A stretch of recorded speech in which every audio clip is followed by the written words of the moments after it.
Well, good afternoon, everybody. Thank you so much for joining us today on this webinar. My name is Arun Thiraviam, and I'm a simulation product manager with GoEngineer. Today, I'll be presenting on some of the topology optimization capabilities in SOLIDWORKS Simulation. The agenda is pretty straightforward. If you saw the agenda when you signed up, I'll be basically going over 3 topics. I'll be showing you how to set up a basic topology study in SOLIDWORKS Simulation. We'll be going over how meshing, setting up the goals and constraints essentially affect your simulation results.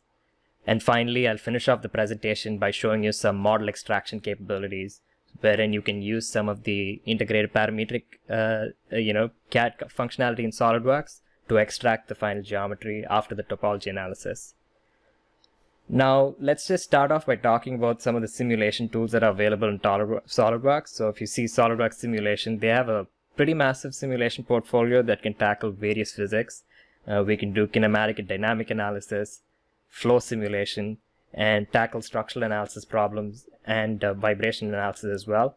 What's interesting about all of these simulation tools is that since they're integrated into the SOLIDWORKS interface, there is a possibility to parametrically optimize any one of these problems to figure out the best shape and size for your design, to optimize for a certain performance. For instance, in structural analysis, we have this parametric study tool that enables you to vary various different design parameters and pick up an optimum combination of those parameters for maximizing the strength of your design. So to that end, today we'll be talking about a different kind of optimization that was introduced in the 2018 version of the software, which is called Topology Optimization. So the goal of Topology Optimization is to essentially maximize the stiffness to weight for any component. For instance, you take this bracket. This is a bracket I took off of a GE jet engine. This has been floating around in the engineering world for a really long time.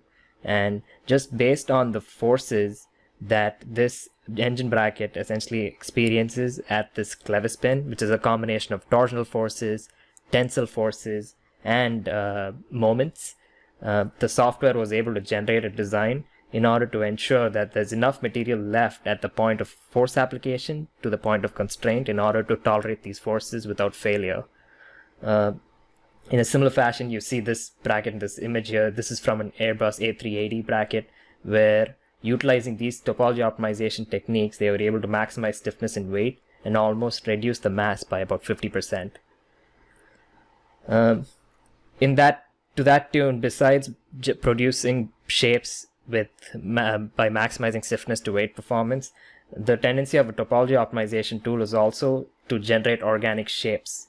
Because this is purely based on the stress distribution that's generated on the component, the shapes that are finally generated are a lot more organic than your conventional parametric kind of shape development methods. What this means is that you'll need to pay attention to the manufacturing techniques that you utilize in order to generate these designs at the end of the design process.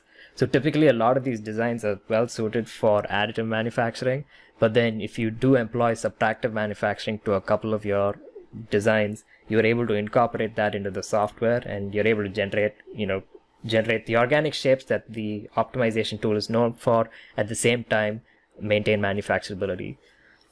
As an example, this is just a disc brake rotor that is experiencing that when experiences a certain braking torque needs to be able to resist and transmit that torque without failing. When those torques were programmed in and the topology optimization analysis were run, we got this sort of a snowflake design, which we may not be able to come up with by our own accord.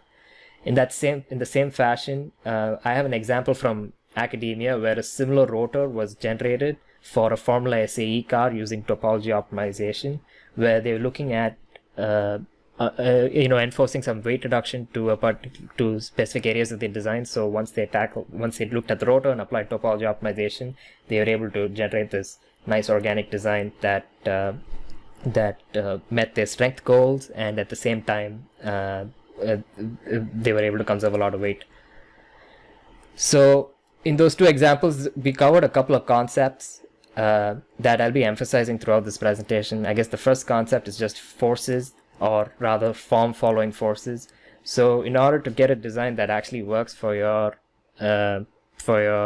application, you need to ensure that you characterize all the environmental forces that your component undergoes, because we are able to utilize all of the forces and generate a composite design that conforms to all of those requirements.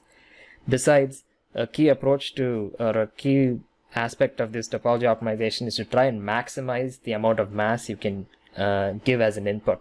So the more mass you add to the design, the more opportunities the software has to figure out load paths that tends to maximize the stiffness of your design. So when you start off an analysis, even if you've removed areas of your design that just based on your engineering intuition, it would make sense to put them all back to see what the software gives you. And finally, constraints. This is something I addressed earlier in the presentation. When it comes to constraints, there are two kinds of constraints. The first type is manufacturability, and essentially you need to be able to manufacture your design based on the process that you've chosen. So you should be able to be cognizant of those manufacturing constraints and at the same time apply them during the analysis setup. And secondly, stress and vibration. So while topology optimization tends to be a little bit of art and a little bit of a science, you need to ensure that you apply the constraints to generate designs that conform to your factor of safeties, and also vibration constraints if your components are going to perform in a vibrating environment. So these are the three concepts that you need to keep in mind before approaching a topology optimization problem. So to that end, I have this little case study. I drew up this drone in about 10-15 minutes. It's a very conventional drone design. You have the base frame that essentially houses all the electronic components, and you have the four wings that essentially has the rotors that then produces basically lifts the drone. Again, the design I went for with respect to the wing or the arm was pretty conventional. It's pretty standard. I mean, you go online, look at a couple of drone designs, and you basically have this L shape with a stand. But for my specific application, I wanted to see if this L-shaped design was able to perform for my rotor characteristics. So I applied the thrust force for the rotor, from the rotor, and also I applied the fixed constraints based on how this arm is being bolted onto the base. Based on this, I ran a structural analysis, and I saw that my displacements, I got about 2 inches of displacement based on the force that I applied, which is an aspect ratio of 3:1. So the arm is about 6 inches long, and to get a 2-inch displacement is terrible performance. Typically, I'd like to keep this under 2 millimeters, or I'd like to keep this to about 1/3 or 1/30th of the max displacement, or at least less than 1/10 of the length of the arm. So as far as my displacement goals go, this current design that I have completely failed. Besides that, when you take a plastic material, which is what I'm planning to make the arm out of, typically the stress levels or the yield strength of plastic materials can vary from 25 megapascals to about 60 to 70 megapascals, depending on the grade and the fiber content. Now, what the stress level that I set was 40 megapascals, but you can see that the stress distribution on the drone arm tends to indicate that it's essentially exceeded that constraint. So essentially, I have an arm that's providing insufficient support to the rotors, so I need to come up with another arm design. So instead of figuring out different methods to stiffen the arm, I basically went back to the drawing board and I added as much material to the arm as I can, retaining all the essential functional features of the arm. So I essentially needed these slots to mount the rotor on, so I decided to keep them. After this, I ran into SOLIDWORKS Simulation and I essentially tested the arm, ran a couple of topology studies in order to generate a couple of designs. So let me show you that process. Let me jump into SOLIDWORKS and let me kind of demonstrate my thought process behind this design. Alright, now I'm in SOLIDWORKS, and this is an environment that you guys are all familiar with. Here's my feature tree. If I want to start off a structural analysis, I basically need to go into the SOLIDWORKS add-ins tab and select the SOLIDWORKS simulation button. Once I select the simulation button, I give the software a couple of seconds and then the simulation solver is added in. And what indicates that the presence of the simulation solver is just this button in the command manager and also the various studies that I've set up prior to this webinar. Now, if I want to test this component, I basically select the new study button and I pick from the various study types I have access to. Here I'm going to select the static study type and I'm going to hit the green check mark so that I can run a preliminary test on this model to make sure that, hey, even after I've added the mass, I want to make sure that this is still sufficient to support my the rotor thrust forces. So I'm going to go ahead and do the usual analysis setup process. I'm going to pick an ABS material from the library. Next, I'm going to apply a couple of fixtures for the mounting locations for the arm. And then finally, for the thrust force, I'm going to apply forces just at the mounting locations for the rotors. 1, 2, and 3. And I'll flip the direction around because thrust forces generally tend to go upwards.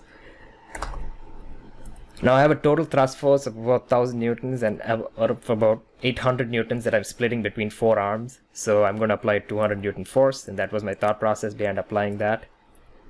And the nice thing about SOLIDWORKS is that the meshing process is completely automated. So whether you have a single part or a large assembly, we're able to capture all the critical areas through this automated meshing. And using this mesh factor slider, you're able to govern the accuracy and speed of the analysis. Of course, hitting the reset button essentially finds a nice little Goldilocks zone between the appropriate mesh size to apply to capture all the critical regions in your model, and also to give you enough accuracy for a first pass. So I'm just going to use the mesh distribution given by the automated mesher, and here it is. You can see that all the flat areas where you may not see too much stress variation are meshed with large elements, while all the critical areas are essentially meshed with smaller elements. Once that's complete, the analysis, running the analysis is quite simple. I'll just need to hit the run button, and I have access to the results. Now you'll notice I actually made a little mistake here. The von Mises stress for the basic design actually exceeds my base stress level, but I just noticed that I applied this 200 newtons per face. So that's one important thing to pay attention to, that I actually wanted to apply a total load of 200 newtons, but not per the number of faces I've selected. So I'm going to go back and make that correction. And let me rerun the analysis. And there it is. Now this is what I was expecting. So with the added mass, I'm able to get a factor of safety of more than 2. And also, I'm able to keep the displacement at acceptable levels. Alright, so what does this mean? This only means that I have a lot of room to play, that I can use the topology study in order to further optimize this design. So in order to set up a topology study, I can either go the new study approach, or I can utilize the already set up static study to generate a topology study. So when I select the copy study button, I have the opportunity to essentially select my target study. So I'm going to set topology study, and I'm just going to rename this so it kind of know that it's a topology optimization study. So once I've renamed this and I hit the green check mark, you'll notice that all the forces, the mesh, and the fixtures and the material properties have been ported in, and I can go ahead and set up the golden constraints required for the topology study. So that's about it. In order to run the topology analysis, you essentially need to tell the software what your optimization goal is and what are the various constraints from a stress standpoint and from a manufacturing standpoint that you'd like to apply to this model. Typically, for my first pass topology analysis, I'd like to set up just one constraint and one goal, which is the best stiffness to weight. So what it's going to go and do is it's going to get a mass level from you, and it is basically going to try to achieve that mass level while maintaining the maximum amount of stiffness that this design can produce. So for starters, I'd like to start off at 70%. So essentially the final design that this thing is going to generate is going to be 70% lighter than the existing design while maximizing the stiffness. So it's essentially going to leave material in areas where this design would perform the best.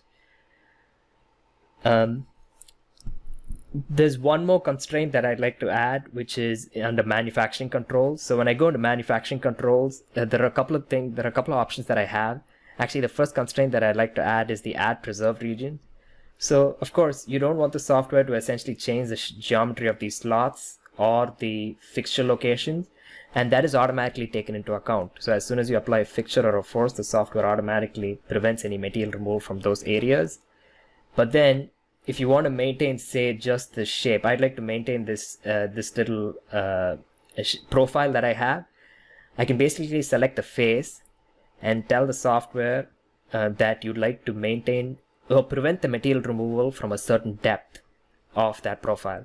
So once I've selected the profile, I'm able to specify a depth, and I'm also able to see a preview of the depth. Now I set the depth to 4 millimeters because I just like to clear that pocket that I have in order to mount the rotors. So that's a pretty handy feature where you're able to keep the software away from removing any material for the purpose of aesthetics and performance. There's one more manufacturing control that I recommend, which would be just symmetry. So it kind of speeds up the analysis and also gives you a uniform design based on, if your model is inherently symmetric. So I noticed that this model is half symmetric. So I'll just have to create and assign a symmetry plane, and essentially the left and right sides of the symmetry plane will essentially be similar. There's one more consideration, which is the mesh. So as far as running the analysis in topology, or running a topology analysis, it is recommended to either start with a coarse mesh or start with the default software recommended mesh, because these mesh settings are based on the geometry, and basically the larger the mesh, the coarser the mesh, the larger the sections of your model that are designed. So the smallest section in your model will essentially be equal to the largest mesh size right here. So of course the smaller the mesh size, the smaller the sections that the software can design and the more organic your design. So if you set the mesh slider to coarse, you probably don't have the opportunity to generate a very organic design, but as you increase the density of the mesh, the software is able to utilize the smaller mesh sizes in order to generate smaller sections of the model and give you a more organic design. And I'll give you an example. I have a couple of studies set up with different mesh levels. I'd say the only one consideration with the mesh size is make sure that your mesh size is smaller or equal to the preserved area depth that you've set up in your constraints. Besides that, one more option that I'd point you to is to apply draft quality mesh. So while running these topology studies, really, since the software is looking for optimum stiffness, the draft quality mesh, a dense draft quality mesh would give you a much better result than a very fine high quality mesh. Alright, now I actually have these settings already and I've run an analysis, so I'm going to switch to an analysis that I've run already. So as soon as you run the analysis, the software generates one result, which is the final material mass plot. So it gives you an idea what your about how your design looks, and it essentially conforms to the 70% mass reduction. So this is what your model looked like with 70% of its mass removed with the maximum amount of stiffness. If you actually edit this plot, you have the ability to see what areas the software essentially adds mass in case you, what areas the software actually adds mass if you move the slider to the heavy side. So if you think your design is too light, if it's not to your liking, you're able to move the slider around and it's able to either remove mass or add mass to the existing model. But I typically like to set it to default and just go with my 70% constraint level that I've set up. Now, if you want to quickly figure out the performance of this, the displacement and stress performance of this, you can right-click results and create a topology, define a topology displacement plot. When I generate this topology displacement plot, you'll notice that for this material mass and for these constraints, I will get a displacement level of 9 millimeters, which is way outside my my requirement. My requirement is to keep this under 2 millimeters, so this is way off. or at least under 4 millimeters. Another thing that I can see is when I select the defined topology stress plot, I'm able to see what the average stress level of this design is, and it tends to indicate that it is, while a majority of the design is in the 25 megapascal region, there are areas that the model has a tendency to yield. So my thought process is maybe because my mesh density is too less, that I constrain the model from coming up with creative ways of improving the stiffness. So my next thought process was, hey, I'm going to increase the mesh density. So if I show you the mesh here, I moved from a coarser mesh to just the default mesh recommended by the software, and I reran the topology study. Once I reran the topology study, I got a slightly more creative design. The software was able to create smaller sections, and it was able to run additional iterations to come up with a slightly different design that might have improved the stiffness of the model. So one way to check that out is, again, going back into the result and defining the topology displacement plot. And here it is. You can see just by changing the mesh size, I was able to double the stiffness of the model and reduce the displacement by half. So this is closer to levels that I'm interested in. Now, when I go back to the material mass plot, there are a couple of things you'll need to pay attention to. The first thing is, hey, how can I manufacture this with traditional manufacturing techniques? Although this is nice and symmetric, and it obeyed my half symmetry command, it might be difficult to manufacture this with traditional, manufacturing techniques. Again, the second thing is, while the displacement levels are at 4 millimeters, I still would like to reduce that. I'd like to keep that, well below 4 millimeters in order to conform to my actual goal of 2 millimeters. So I have two tasks in front of me to make this a little more manufacturable and to reduce the displacement further. So that's where adding additional displacement constraints will help optimize your design. So I set up another topology study with everything else the same, the mesh density set at default. The only two changes that I made was I said don't reduce the mass to about 70%, instead reduce it only 50%. And also I set up a displacement constraint that essentially prevented the final design from exceeding the current displacement by 2. So the current displacement is around 1.5 millimeters. So right now the software will generate a design that will give me a displacement that's under 4 millimeters. And in order to do that, I can basically edit my previous mass constraint, and I can add on just the displacement constraint by checking that box. I can either specify a certain value, or I can specify a factor of the displacement based on the maximum displacement of the original design. Besides that, if I scroll down, you'll notice that I'm able to actually design for frequency. So, towards the end, I'll talk a little bit about vibration performance. So if you want to control the natural frequency of the first mode or the second mode, you're able to do that using the frequency constraint. And if you want the final design to conform to a certain factor of safety, you're able to add those parameters right here. I'll have to say though, when you approach a topology study, it's not a good idea to over-constrain the study, but to do them in steps. So I'd say experiment with mass and displacement, and then see how adding on some of those other constraints can improve your existing model. Again, as far as manufacturing controls go, besides preserving just the 4 millimeters off the top and applying a symmetry control, I don't have any other manufacturing constraints. So when I created the model, or when I ran the analysis, this is what the model looks like. So slightly different from my previous design. It's added a lot more mass, and if I wanted to look at just the final displacement performance, you can see that it's at levels that I really wanted it to be. So adding this displacement constraint, I was able to slice off the net displacement of the optimized design by half. So this is at levels that I'm interested in. But there's another thing you'll notice if I go back to the material mass plots, which is, hey, how can I really manufacture this? And basically I have a design that's been hollowed out in the middle, but that's completely full on the sides, which is not very practical for traditional manufacturing methods. So that's where adding additional manufacturing controls can prevent the software from hollowing out the design and essentially remove material from areas that makes it a little more practical to manufacture. And adding those manufacturing controls are pretty straightforward. You can right-click manufacturing controls and say specify a demold direction, or you can essentially click any of those buttons, and that gives you a couple of options. And there are two basic options that you will probably be dealing with. One is just the midplane option.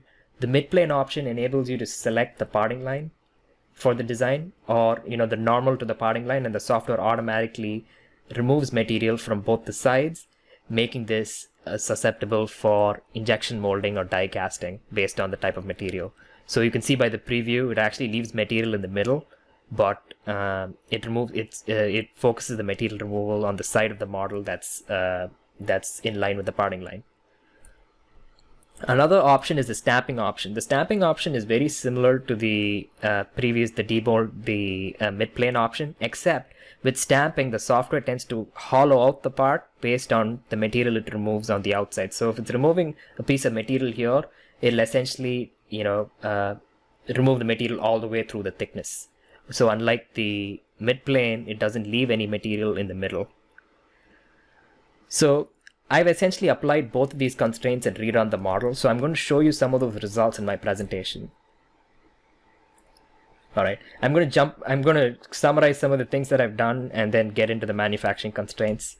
So for starters, I showed you the sensitivity of the optimized model to the mesh. Started with a mesh of 4 millimeters. I got a displacement of 12 millimeters, but on reducing the mesh size, I was able to generate smaller areas in the model or smaller sections in the model that was able to improve the stiffness of the model drastically and control my displacement. So although my displacements are small enough, were reduced, but they aren't small enough. So what I did was I added additional mass to the mass constraint, and I added a displacement constraint to be able to control the displacement. While that helped me reduce the displacement by half, and keep the displacement to levels that I need, I essentially got a hollowed out design which isn't very practical to manufacture. So to this existing analysis, what I did was I added a couple of manufacturing constraints. The first one was the demold direction, and once I added the demold direction, the design was no longer hollow. It was a lot more lean, and there was additional material removed on the sides, but then the material in the center basically remained, so making this die castable or injection moldable. The next step, though, when I added the stamping constraint, you can see that it went with a different design, but it basically removed material from the center as well, giving me these slotted, these kind of slots through the design that again makes it just as manufacturable, but also makes it a lot more optimized. And here's the comparison between my initial design and the final design. So I decided to stick with the design with the stamping constraint because it gave me the best performance. And as far as the mass reduction goes, I was able to shave off 40% of the mass while keeping the stress levels and the displacement levels to my desired values. And since I'm going to have 4 of these, that's 4 times the mass savings on my actual final model, which I consider a win. Now, how did I get from this shape that the optimization tool gave me to this final shape? I'd like to quickly show you a couple of extraction techniques. The first technique is you can directly export an STL from the model or a mesh body from the model. So for instance, let me take one of these designs, right? When I activate the material mass plot, I'm able to right click and I'm able to say export smooth mesh. When I say export smooth mesh, I have a couple of options. I can export that mesh body as a separate configuration in the same file, or I can open it up in a new part file. Let me open it up in a new part file, and let me give it another part name. When I select the advanced export option, I have a couple of options there as well. I'm able to generate a graphics body. I'm able to generate a solid body, which will be a solid mesh, or a surface body, which will be just basically a surface mesh of the outer elements. If you'd like to understand how each of these export functions work, you can basically hit this little question mark, and it will directly take you to the SolidWorks help to kind of give you a slightly more nuanced explanation of the differences between these different export options. I prefer exporting it as a graphics body. It's really quick, and with the mesh modeling tools, it's easy to convert this graphic body to a solid body for manipulation. And what's nice, and I'm just going to set an export location that's convenient here.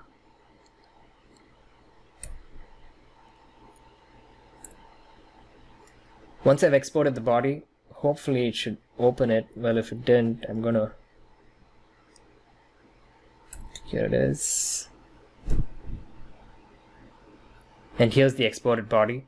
Now I can convert this to a mesh body and save this out as an STL, and this is basically ready to print. You can also use some of the scan to 3D commands in order to either improve the tessellation or decrease the tessellation, and also extract critical surfaces from this model, which then you can use on another solid body. Now the second extraction technique, which is my preferred method, is to use some of the parametric modeling capabilities in SolidWorks. For that, I'm going to open a model where I actually ran the stamp design. Excuse me. So basically what I did was I was able to save out my previous file under a different file name, and that preserved all the studies. And based on the study I ran, which is with the stamped constraint added, I was able to get the topology. I was able to recreate the topologically optimized shape. Now with this recreated shape, I can take advantage of a display command in SolidWorks called simulation display in order to overlay my optimized design. When I select material mass, that essentially overlays the optimized design on the component. And then I can basically use this overlay to then trace over the slotted shapes. So what I ended up doing was I found the midplane, I took the sketch, and I started sketching out these slots, and that finally helped me extract the final design. And I can give you an example of this. I've actually done this entire process, and I've extracted the design, and this is what the final design looks like.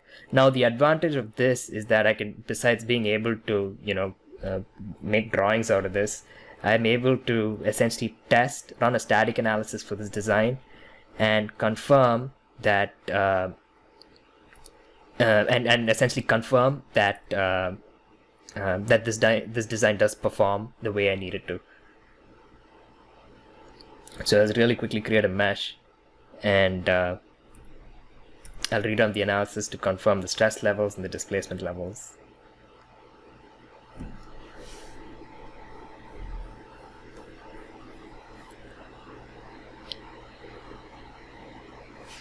Yep, and there it is. The stress levels way below, it's at the factor of safety that I need, and also the displacement levels are at around 2 millimeters, which is my desired level.